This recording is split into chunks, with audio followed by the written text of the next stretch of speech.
I want everybody to say this after me. Jairus' daughter. Say it again. Jairus' daughter. So in Mark chapter 5, Jesus was going where? And he was on his way to pray for who? This is so important. So Jesus is on a mission to go pray for Jairus' daughter. And it says on the way there was a lady with an issue of bleeding for 12 years. A lady with an issue of bleeding for 12 years. So before we go any further, there's two words that you have to know. You have to know two words to understand this passage. The first word is the word tameh. Say that with me. Tameh. The other one is the word tehor. Say that with me. Tehor. So you have tameh and tehor. Tameh just means unclean. So a leper, when he came into he would have to say, tameh, tameh, tameh, unclean, unclean, unclean. Now we define, in Western culture, we define sin very poorly. Most of us would define sin as the bad things that we do. And that is sin, the rebellious sort of things we do. But sin is much bigger than that. Sin is anything that's not perfect. According to the book of Leviticus, it would be a sin to wear eyeglasses because it's a sin to have dim eyesight. It's a sin to have dandruff. So check your neighbor and see if they're... sin to have dandruff. It's a sin to sneeze. Yeah. It's a sin. It was a sin to have a period. It's a sin to have a period. Because that was not perfect. That was a result of sin. It's a sin to give birth. You say, my goodness, how can that be a sin? Well, the way we give birth was a result of sin. It was never meant to be hard. And so Leviticus chapter 12, verse 6 and 7 says that after a woman gives birth, she must bring a sin offering to atone for her sin of loss of blood. It was a sin to give birth. It was a sin to touch furniture where a woman had sat who had had a period in the last 3 days. So what'd you do, wear a sign?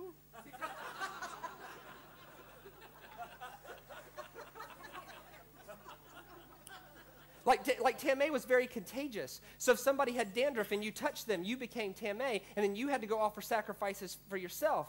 And if somebody was having a period and you rushed into them, you'd be tameh.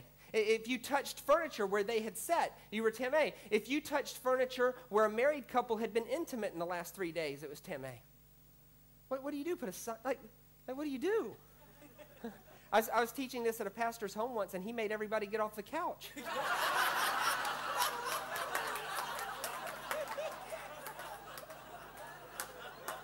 It was Ron Strode, so I'm just kidding.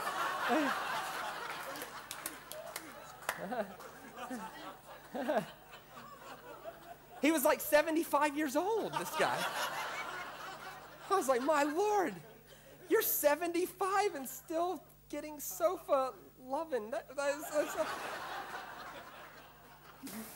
Okay, so everything, whoo, back there.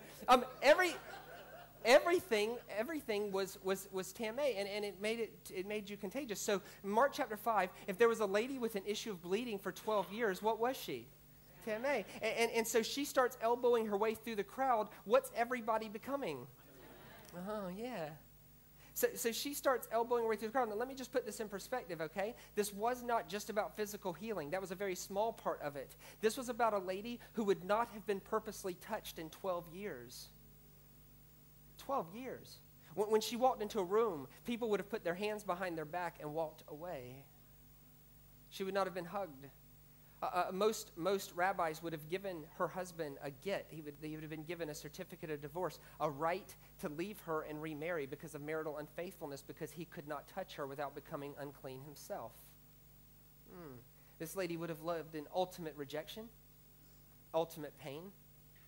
And when you look at the passage, Jesus doesn't even speak to her physical healing, really. He just tells her, go in peace. Go in shalom. Go in peace. In other words, go with wholeness without one missing piece. And let's say it this way. Go, lady, take your healing, but don't make the next husband pay for the sins of the first one.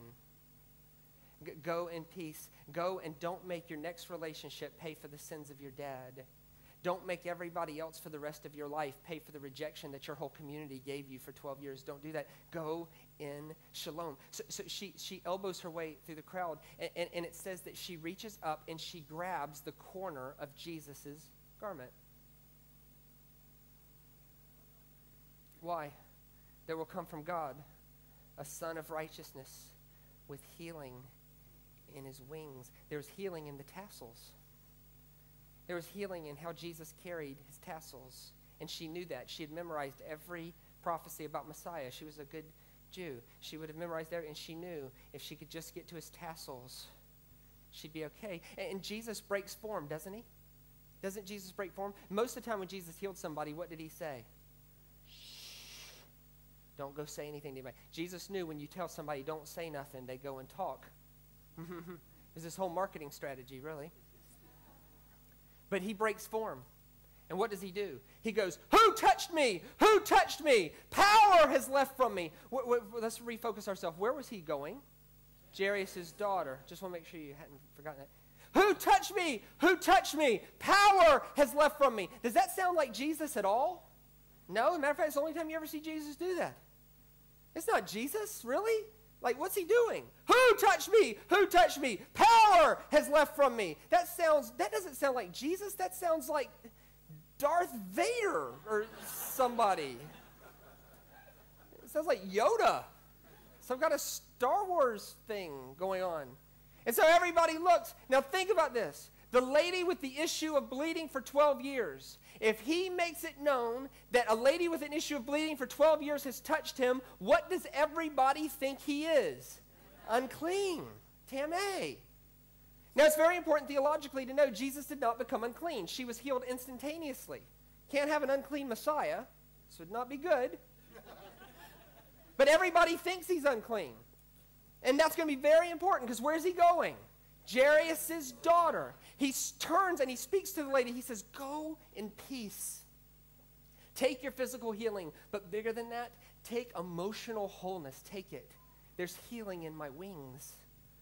And so Jesus would have wrapped the tassels around his hand. And before he's finished speaking to the lady, it says that the people from Jairus' house came to him and said, Jairus, your daughter is dead. Listen to this, so unbelievable.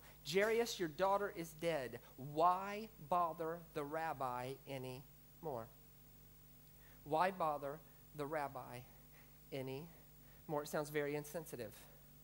Jairus, your daughter's dead. Don't even bother the rabbi anymore. But why would they say that?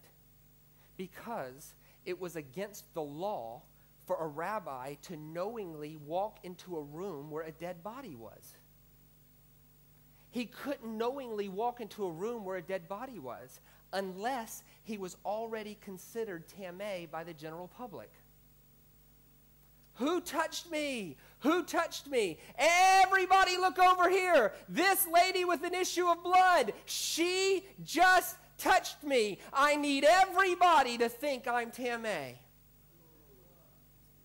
Why? Because they wouldn't even let him in the room unless he was. You weren't allowed to walk into a room with a dead body. So he covers his bases, though.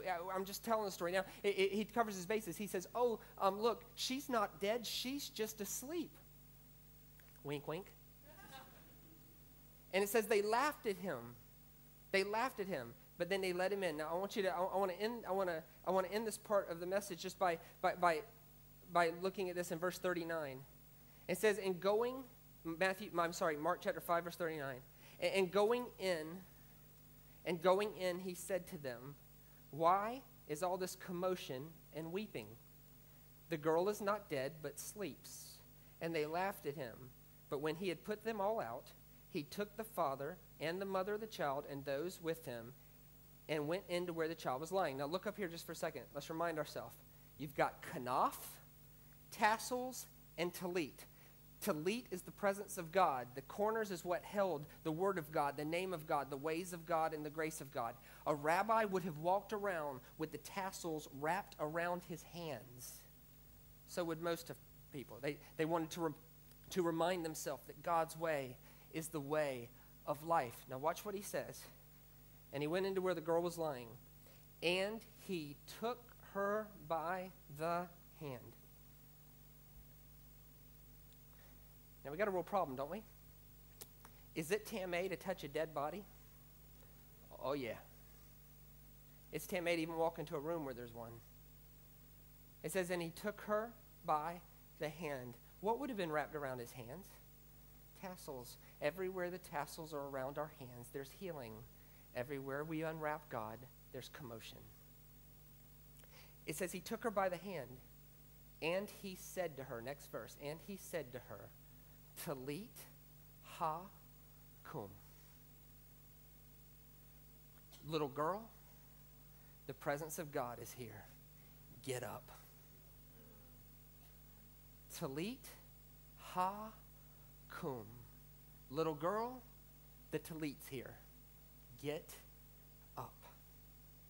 And I'm telling you tonight, I was sent here tonight with a mission to tell you this. Talit ha kum. My child, the presence of God is here. Get up and go in shalom.